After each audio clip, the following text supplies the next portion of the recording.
நண்பர்களே வணக்கம். இந்த வீடியோவில் ரொம்ப ஒரு முக்கியமான விஷயத்தை பற்றி பார்ப்போம். என்ன அப்படின்னு பார்த்தீங்கன்னா, இன்னைக்கு உலகமே வந்து ரொம்ப உத்து பார்த்துட்டு இருக்க ஒரு முக்கியமான விஷயம் இந்த ஈரான் நடக்கக்கூடிய ஒரு போராட்டம் அப்படின்னு பார்க்குறோம். இந்த பங்களாதேஷில் அப்படி தான் ஒரு மிகப்பெரிய ஒரு போராட்டத்தை பண்ணி அந்த நாட்டை குட்டிச்சவராக முடிச்சு விட்டாங்க. அதே மாதிரி இப்போ ஈரான்லேயும் இந்த மாதிரி ஒரு போராட்டம் நடக்குது அப்படின்னு பார்க்கப்படுது.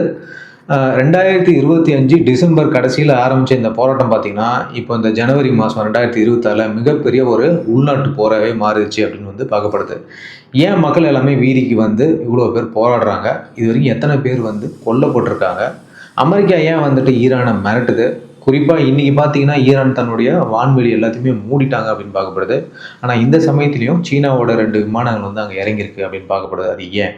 அது மட்டும் இல்லாமல் அங்கே இருக்கக்கூடிய இந்தியர்களுடைய நிலைமை என்ன அப்படின்றத ஃபுல் டீட்டெயில் வீடியோக்குள்ளே போய் பார்க்கலாம் வாங்க. சரி, என்ன நடந்துச்சு முதல்ல அப்படின்னு பார்ப்போம். அதாவது டிசம்பர் 28, 2025 ஈரானோட பொருளாதாரம் ரொம்ப மோசமாயிடுச்சு அப்படின்னு சொல்லி விலைவாசி உயர்ந்துச்சு. அது மட்டும் இல்லாமல் கரன்சி வந்து வீழ்ச்சி அடைஞ்சிச்சின்னு சொல்லிட்டு வியாபாரிகள்லாம் வந்து போராட்டம் பண்ணுறதுக்கு ஆரம்பித்தாங்க. அது ஒரு சின்ன போராட்டமாக தான் ஆரம்பிச்சுது. ஆனால் ஜனவரி 3, 2026 அப்புறம் பார்த்தீங்கன்னா இது அப்படியே ஒரு ஆன்டி ரெஜிம், அதாவது இந்த அரசுக்கு எதிரான போராட்டமாகவே மாறிடுச்சு அப்படின்னு பார்க்குறோம்.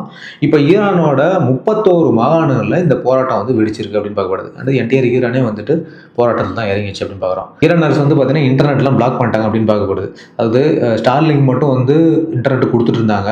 அதையுமே அவங்க வந்து கில் சுவிட்ச் மூலியமாக நிறுத்திருக்காங்க. கில் சுவிட்ச் அப்படின்னாக்கா மிகப்பெரிய ஒரு சாதனத்தை வந்து இவங்க சைனா கிட்ட இருந்தோ அல்லது வந்து ரஷ்யா கிட்ட இருந்தோ வாங்கியிருக்காங்க. ஜாமரு, அந்த ஜாமரை வச்சு ஸ்டார்லிங்கையும் அவங்க ஜாம் பண்ணியிருக்காங்க பார்க்கப்படுது. கிட்டத்தட்ட 80% சர்வீஸ் வந்து ஸ்டார்லிங்கோடது கட் ஆயிருக்கு அப்படின்னு பார்க்கப்படுது. அது மட்டும் இல்லாமல் இவங்க ட்ரோனை யூஸ் பண்ணி யார் வீட்டு மெத்தை மேலேயாவது வந்து பார்த்தீங்கன்னா இந்த ஸ்டார்லிங்கோட அந்த பாக்ஸ் இருந்துச்சுன்னா அந்த வீட்டுக்குள்ளே போய் அதை டிவைஸை கழட்டி எடுத்துகிட்டு வந்துடுறாங்கன்னு பார்க்கப்படுது. சரியான ஒரு கிராக் டவுனை வந்து பண்ணிட்டு இருக்காங்க இன்டர்நெட் சஸ்பெண்ட் பண்ணுறதுக்காக. அது மட்டும் இல்லாமல் போராட்டக்காரர்கள் மீது வந்து துப்பாக்கி சூடும் வந்து பண்ணுறதுக்கு ஆரம்பிச்சிட்டாங்க அப்படின்னு பார்க்குறோம்.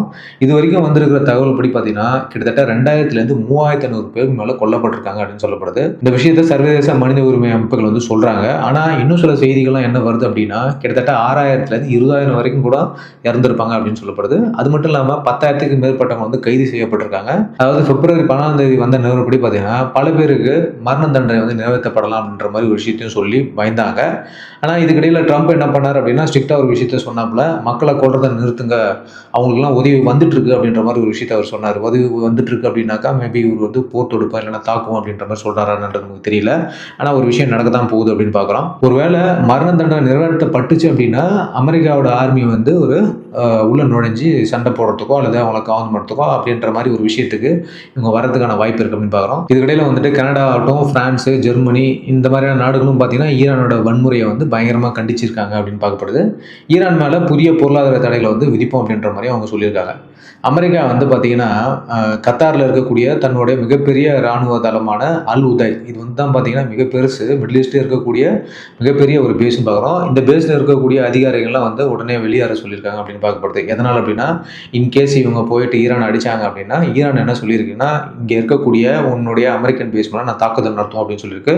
அதுக்கு பயந்தவங்கள எல்லாரையும் அவங்க வெளியேற்ற முடிவு பண்ணியிருக்காங்க அப்படின்னு பார்க்கப்படுது. இந்த இடத்துல தான் பார்த்தீங்கன்னா அமெரிக்கன் ஆர்மியோடைய சென்ட்ரல் கமாண்டே இருக்குது அப்படின்னு பார்க்குறோம். அந்த முழு பிராந்தியத்தையே வந்து ஒருங்கிணைக்கிறது இந்த கமாண்ட் சென்டர் அப்படின்னு சொல்லப்படுது.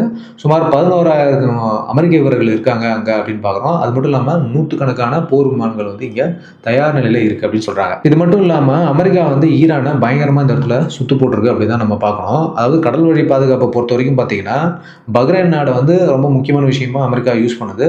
இங்கே தான் வந்து அமெரிக்காவினுடைய 5th ஃப்ளீட் இருக்கு இல்லையா, அதோட ஹெட் குவார்ட்டர்ஸ் இருக்குது அப்படின்னு பார்க்கப்படுது. அது மட்டும் இல்லாமல் இந்த பாரசீக வளைகுடா இருக்கு இல்லையா, அது அப்புறம் இந்த ஹெர்மஸ் ஜலசந்தி இருக்கு இல்லையா, இந்த வழியாக நடக்கக்கூடிய கடல் போக்குவரத்தை இங்கேருந்து தான் அமெரிக்கா பயங்கரமாக கண்காணிக்கிறாங்க அப்படின்னு பார்க்கப்படுது.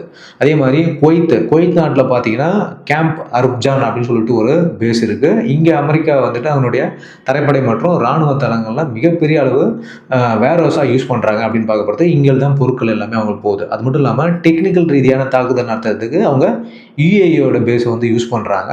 அங்கே இருக்கக்கூடிய அல் தப்ரா பேஸ் வந்து பார்த்தீங்கன்னா இந்த அதிநவீன F-35 போர் விமானம் மற்றும் உளவு பார்க்கக்கூடிய ட்ரோன்கள், இந்த ப்ரெடேட்டர் ட்ரோன் ட்ரோனு, சி கார்டியன்லாம் இருக்கு இல்லையா, இந்த மாதிரியான ட்ரோன்ஸ் எல்லாத்தையும் அங்கே வச்சிருக்காங்கன்னு பார்க்கப்படுது. அடுத்து பார்த்தீங்கன்னா சவுதி அரேபியா உள்ள இவங்க இளவரசர் சுல்தான் விமானத்தளம்னு சொல்லிட்டு ஒன்று இருக்குது. அங்கே வந்து பேட்ரியாட்டிக் மிசைல் டிஃபென்ஸ் சிஸ்டம், அது மட்டும் இல்லாமல் தேடு, இது மாதிரியான ஏவுகணை தடுப்பு அமைப்புகள் வந்து அவங்க அங்கே வச்சிருக்காங்கன்னு பார்க்கப்படுது.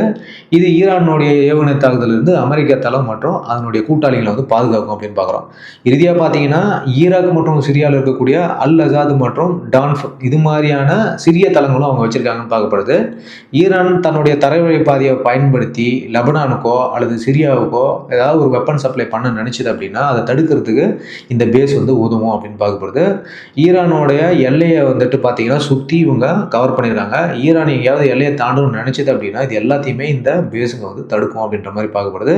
இவ்வளோ துல்லியமாக அமெரிக்கா என்ன பண்ணியிருக்குன்னா ஈரானை சுத்து போட்டு வச்சிருக்கு அப்படின்னு பார்க்குறோம். சரி, ஈரானுடைய வெளியுறவுத்துறை அமைச்சர் இப்போ ஒரு யூட்டர்னே போட்டார் அப்படின்னு சொல்கிறாங்க. என்ன சொல்லியிருக்காங்க அப்படின்னா, நாங்கள் யாரையும் தூக்கிலலாம் போட மாட்டோம், கிட்டத்தட்ட ஒரு 10,000 பேர் பிடிச்சி வச்சிருக்கோம், அவங்கள 14ஆம் தேதி தூக்கில் போட போகிறோன்ற மாதிரி ஒரு வந்த செய்தி வந்து ஒரு வதந்தி தான், நாங்கள் யாரையும் தூக்கிலலாம் போடலை அப்படின்ற மாதிரி ஃபாக்ஸ் நியூஸுக்கு ஒரு விஷயத்த சொல்லியிருக்காரு. இது என்ன சொல்கிறாங்க எல்லாருமேனா, அமெரிக்கா வந்துட்டு வார் தொடுக்கும் அப்படின்ற மாதிரி ஒரு விஷயம் வந்ததுனால தான் இவங்க இந்த மாதிரி பின்வாங்குறாங்கன்ற மாதிரியும் ஒரு விஷயங்கள் வெளியே வருது. சரி, இப்போ நான் விஷயத்துக்கு வரேன். என்ன அப்படின்னு பார்த்தீங்கன்னா, இந்த 2 ரகசியமான போர் விமானம் வந்து ஈரானுக்கு இன்னைக்கு காலையில் வந்திருக்கு அப்படின்னு சொல்கிறோம். அதாவது ஈரான் என்ன பண்ணிச்சு அப்படின்னா டோட்டலாக அதனுடைய ஏர் ஸ்பேஸை க்ளோஸ் பண்ணிட்டாங்க அப்படின்னு பார்க்கப்படுது. ஜனவரி 15 அதிகாலையில் பார்த்தீங்கன்னா சீனாவுடைய மகன் ஏர் அப்படின்னு சொல்லக்கூடிய 2 விமானங்கள் வந்து ஈரானுக்குள்ளே வந்து இறங்கியிருக்கு அப்படின்னு பார்க்கப்படுது. காரணம் என்ன சொல்கிறாங்கன்னா, சீனா வந்து ஈரானோட மிகப்பெரிய ஒரு ஸ்ட்ராட்டஜிக் பார்ட்னர் அப்படின்னு சொல்லப்படுது. வான்வழியே மூடி இருந்தாலும் அதாவது ப்ரேயர் பர்மிஷன் கேட்டு உள்ளே வரலாம் அப்படின்ற மாதிரி ஒரு விஷயத்தை அவங்க சொல்லியிருக்காங்க. இந்த அனுமதி பெற்று தான் அந்த விமானம் வந்திருக்கு அப்படின்னு சொல்கிறாங்க. இதில் என்ன பிரச்சனை அப்படின்னா, இந்த விமானத்தில் ஈரானுக்கு தேவையான ரகசிய தொழில்நுட்பங்கள் அல்லது பாதுகாப்பு தளவாடங்கள்லாம் வந்து சீனா அனுப்பியிருக்கு அப்படின்ற மாதிரி சந்தேகப்படுறாங்க. ஏன் அப்படின்னா, சைனா தான் இப்போதைக்கு ஈரானுக்கு இருக்கக்கூடிய மிகப்பெரிய ஒரு உதவின்னு பார்க்குறோம். வேறு எந்த நாட்டுக்கிட்டையும் அவங்களுக்கு உதவி கிடைக்காது. ஸோ அதே மாதிரி சைனாவுக்கு வந்து ஈரான் வந்து கண்டிப்பாக தேவை. ஏன்னா கிட்டத்தட்ட 90% ஆயில் வந்து இப்போ ஈரான்கிட்ட அவங்க வாங்கிட்டு இருக்காங்க அப்படின்னு பார்க்கப்படுது. இதில் என்னென்னலாம் அவங்க அனுப்பியிருக்கலாம் அப்படின்னு ஒரு சந்தேகப்படுறாங்க அப்படின்னா, இந்த ப்ரொட்டஸ்டர் எப்படி வந்துட்டு டேக்கிள் பண்ணக்கூடிய வெப்பன் சிஸ்டம்ஸு, புதுசாக வரக்கூடிய வெப்பன் சிஸ்டம்ஸு, அது மட்டும் இல்லாமல் ஃபேஸ் ரெகனைசேஷன் கேமரா, அந்த மாதிரியான விஷயங்கள், இது மாதிரி அட்வான்ஸ்டு டெக்னாலஜி பொருத்தப்பட்ட விஷயங்கள்லாம் கொடுத்துருக்காங்க. இன்டர்நெட்டை ஸ்கர்வ் பண்ணக்கூடிய விஷயங்கள், அது மட்டும் இல்லாமல் ஏர் டிஃபென்ஸு, இன்கேஸ் அமெரிக்கா தாக்குதல் நடத்துச்சுன்னா அதை எப்படி டிஃபெண்ட் பண்ணுறது, இந்த மாதிரியான இராணுவ தளவாடங்களும் அதில் இருக்குது அப்படின்ற மாதிரி சந்தேகிக்கிறாங்க. ஃபுல் விவரம் இதை பற்றி இன்னும் வரல. சரி, இப்போது இங்கே இருக்கக்கூடிய இந்தியனுடைய நிலைமைகள் என்ன அப்படின்னு பார்க்கும்போது, ஈரானில் தற்போதைய நிலவரப்படி, அதாவது 2025 நிலவரப்படி பார்த்தீங்கன்னா கிட்டத்தட்ட 5000லேருந்து 6000 இந்தியர்கள் வரைக்கும் வசிக்கிறாங்க அப்படின்னு சொல்லப்படுது.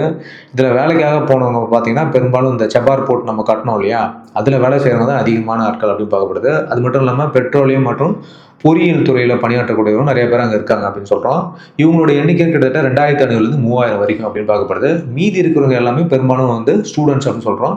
குறிப்பாக வந்துட்டு 2000க்கும் மேற்பட்ட இந்திய மாணவர்கள் வந்து ஈரானில் இருக்கக்கூடிய கோம் அப்படின்னு சொல்லிட்டு ஒரு ஏரியா இருக்குது. அந்த நகரத்தில் வந்து இஸ்லாமிய இயற்பியல் மற்றும் கலாச்சார ஆய்வுகளை வந்து மேற்கொள்கிறாங்க அப்படின்னு சொல்லப்படுது. இவங்களை தவிர ஒரு சிறிய அளவிலான இந்திய மருத்துவர்களும் வந்து அங்கே வேலை செய்கிறாங்க. இன்ஜினியர்ஸும் கொஞ்சம் பேர் இருக்காங்கன்னு பார்க்கப்படுது. இதுதான் நம்ம நாட்டு ஆட்களுடைய தற்போதைய நிலைமை. நம்மளுடைய எம்ஏ என்ன சொல்லியிருக்காங்க அப்படின்னா, இவங்களை எல்லாருமே வந்துட்டு நாங்கள் க்ளோஸாக மானிட்டர் பண்ணிட்டு இருக்கோம். ஒரு அசாதாரண சூழ்நிலை ஏற்படும் பொழுது உடனடியாக அவங்க நாட்டை விட்டு வெளியேறதுக்கு என்ன வேணுமோ அந்த உதவிகள் எல்லாமே நம்மளுடைய மினிஸ்ட்ரி ஆஃப் எக்ஸ்டர்னல் அஃபேர்ஸ், நம்மளுடைய எம்பசி செய்யும் அப்படின்ற மாதிரி பார்த்துட்டு இருக்காங்க. சரி, ஸோ இதுதான் ஈரானில் நடக்குது. ஈரானோட நிலைமை இப்போ ஒரு வெடிகுண்டு மேலே உட்காந்துட்டு இருக்க மாதிரி தான் இருக்குது. அமெரிக்கா உள்ள நுழையுமா, இல்லை ஈரான் வந்து இந்த விஷயத்துலேருந்து பின்வாங்கன்னா ஒன்றே ஒன்று தான், கமானி வந்து அவருடைய பதவியை விட்டு வெளியே போகணுன்றதான் அவங்க சொல்கிறாங்க. அப்படி அந்த மாதிரி நடந்துச்சு அப்படின்னா அவ்வளோதான், முடிஞ்சு, ஈரானுடைய அத்தியாயம் முடிஞ்சு அப்படின்னு பார்க்கணும். இதை தான் வந்து இஸ்ரேலும் அமெரிக்கா ப்ளஸ் வெஸ்டர்ன் கண்ட்ரிஸ் வந்து அங்கே உள்ள நுழைஞ்சு பண்ணிட்டு இருக்காங்க அப்படின்னு பார்க்கப்படுது. ஓகே மக்களே, ஸோ உங்களோட கருத்தை நீங்கள் தெரிவிங்க. இது யாரோட வேலையாக இருக்கும் அப்படின்னு சொல்லிட்டு, ஆப்வியஸாக யாரோட வேலைன்னு உங்களுக்கு தெரியும். இதை எப்படி சமாளிக்க போகிறாங்க அப்படின்றது கருத்தை நீங்கள் தெரிவிங்க.